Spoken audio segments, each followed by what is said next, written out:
a lot of it's overwhelming, and a lot of it sounds really big picture. And it's sometimes hard to relate it back to, well, what can I do? How can I make a difference? What can I wake up and do tomorrow? And I hope I can help out with that. All right, so about me, just how am I qualified to be up here? From Medford, graduate from Lowell Catholic, an Eagle Scout, and I have been a research assistant to Dr. Barger for the past 3 years, working in the depths of all of this. Working in education, working in outreach, working with simulations, really just trying to spread the word as much as possible. All right, so my 3 major topics of this, what you can do to personally make a difference, educating yourself as well as others, and then what you can do here on campus to get involved. All right, so what you can do personally to make a difference. All right, so 40% of the average American's carbon footprint comes from direct energy use. And then the 60%, the rest of it, comes from indirect.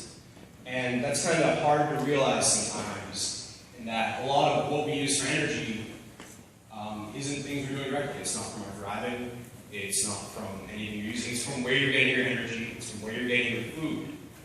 That's actually one of the big parts. And to fix that, you want to do recycling instead of throwing things away. That includes electronics, you do all that. And you want to make things electronics. Get those piles of bills and letters you get at home. Make those electronic. Almost every single place does that now. Get all that paper out. And then buy and support local farmers and businesses. Food's a huge waste here.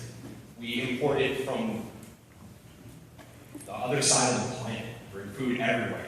We ship it all over the place. We do all kinds of crazy things to get it. And then you get it, take a bite of it, and you toss it in the trash. And there's that big loss of energy that we're doing with that. So eat your food, save your food, and try to buy local again. Another big part's driving. It's one of the big things that people relate when they think about emissions. They think about their car, because you see the light coming out of that, you see the emissions coming out of it. If you can do something other than drive, that's an obvious thing. You can bike, you can walk. Carpooling is huge. I know there's carpooling spots here on campus. You can get involved with that in your commuter, because I know for some of you, you can't get here by bike, you have to drive. It's unrealistic for you to do much else. So the solution to that is try to carpool. Find someone else around you. Get together, get a bunch of people together. You save some money on gas and you guys help the environment, it's fun. So you will some other things with it if you're driving. The rest of your driving actually reduces the mileage in your gas tank by 33%, which is kind of crazy, especially here in Massachusetts where we're known for aggressive driving. Keep your tires inflated to another 3%, which is a lot over the entire year, and then just getting extra weight out of your car. Alright, so then turning it off, which that's really small, so I know you guys can't really read some of that, but this is from the sustainability department on here on campus. But some things you can do here in your dorm room. If you close your window when you leave your room, so on an average winter day, we're pretty close to that. For every hour you leave it shut, it saves 13.2 pounds of CO2. It's a lot. It's a lot. I can carry that. It's a lot of pounds. Even dropping the thermostat 1 degree in the winter is 12 pounds. It's a lot. It adds up. All of this stuff adds up. All these different things you can do. Educating yourself and others. And to me, this is the biggest part of it all. So media. Like we've heard, we live in an age where I can take out my phone, I can tweet something, I can put something on Facebook, and it can go globally in a second. It can get thousands of likes and go all over the place, people can share it. And that's kind of a vantage point that our generation has that no one has ever had before. When we're talking about slavery, they couldn't take out their phone, send a tweet saying how bad it was, and have everyone around the world go, yeah, that's bad. We can make videos, we can make statements, and everyone sees it. And that's something that our generation has that's unique to it, that no one else has ever had before. And it's something that we have taken advantage of for different topics. I mean, look at Ebola, that's scaring the hell out of everyone, and there's not really a reason to. But it spreads everywhere. It's all over the media. All right, taking classes on it. That's another big thing here on campus, because if you're going to talk about it, you kind of want to know what you're talking about. So taking classes here is a great option, especially now that we have 2 new minors related to it. So definitely look into that. It's a lot of great classes specifically on climate change. There's a whole bunch of other classes that have heavy topics related to it, environmental politics, that's about planet, there's tons of them. And then attending other events such as this, learning more, getting involved. And then if you really want to learn the hard aspects of it, try to read some scientific papers, read some heavy stuff, get versed in it. All right, word of mouth. Kind of one of the hardest things lately is making climate change a comfortable conversation. Studies have shown even with business CEOs, a lot of them when asked if they care about climate change, if it influenced their decisions, most of them say yes, and that they think about it in everything that they do. But then if you were to ask them, do your other CEOs, do other companies, do they care? Most of them then say no. And there's just a giant disconnect between that and what people are thinking of, and that your neighbor doesn't care about it, when in fact a lot of people do. And by learning more about it, you become better equipped to talk about that. And just to think that 35% of Americans believe there's not enough solid evidence about climate change. And 97% of scientists think that there is. There's just a giant disconnect there.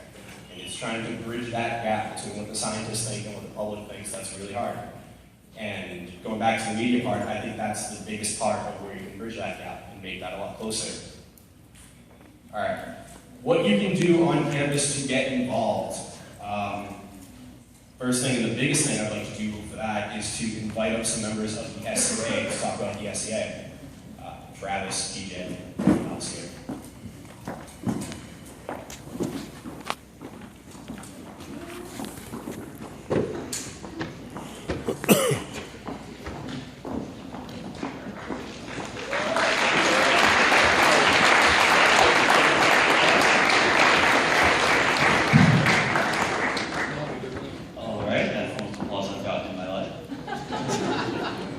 So how about that climate change?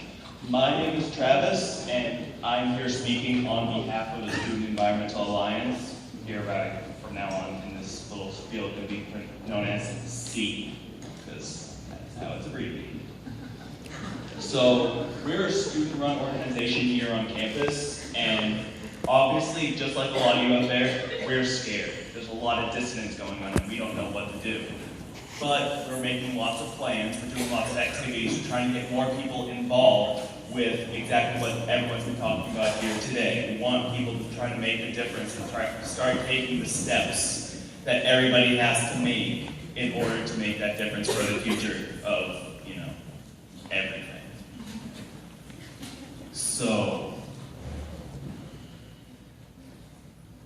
hey, I just went for a minute, sorry. How do we join? How do you join? That's a good question. Thank you for giving me a little bit of leeway. So, tentatively, every Thursday at 5 at University Crossing, C is going to be meeting for, to discuss what we can do, what we can plan to do, what events we can do to get more people involved, as a lot of people here want to do.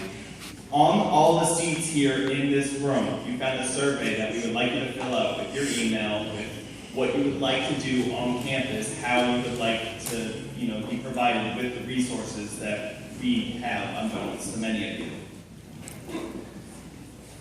I mean, there's tons of stuff you can do. They've been talking about it all day. And it's quite polyphonic in the sense that we all know that there's a lot to be done, there's a lot you can do, and there's a lot that isn't being done. So, yeah.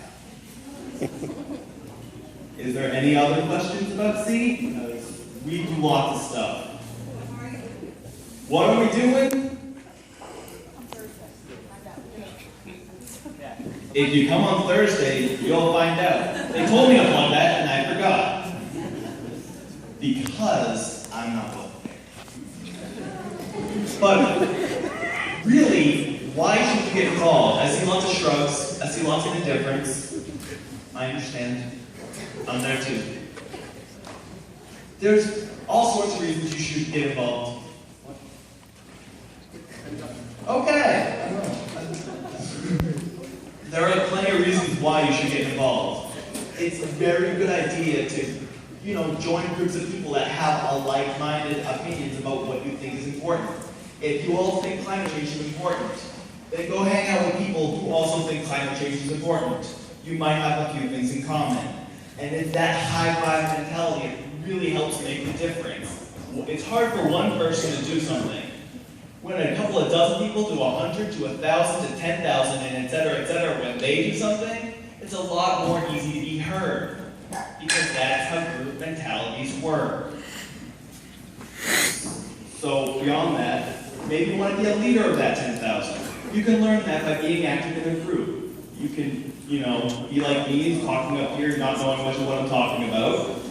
Or you can be like the people in the back. They support me, they're up here, they don't want to make a fool of themselves like I am, but they're still supporting me, and that's what matters.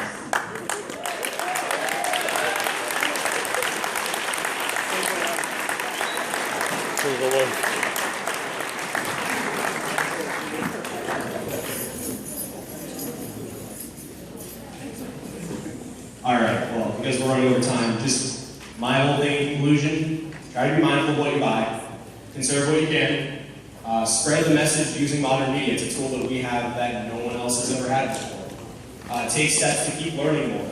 Get involved on campus with organizations like the SEA. Speak up to your peers and try to connect. There's organizations all over the world, all over other campuses. Get together, get connected, get involved.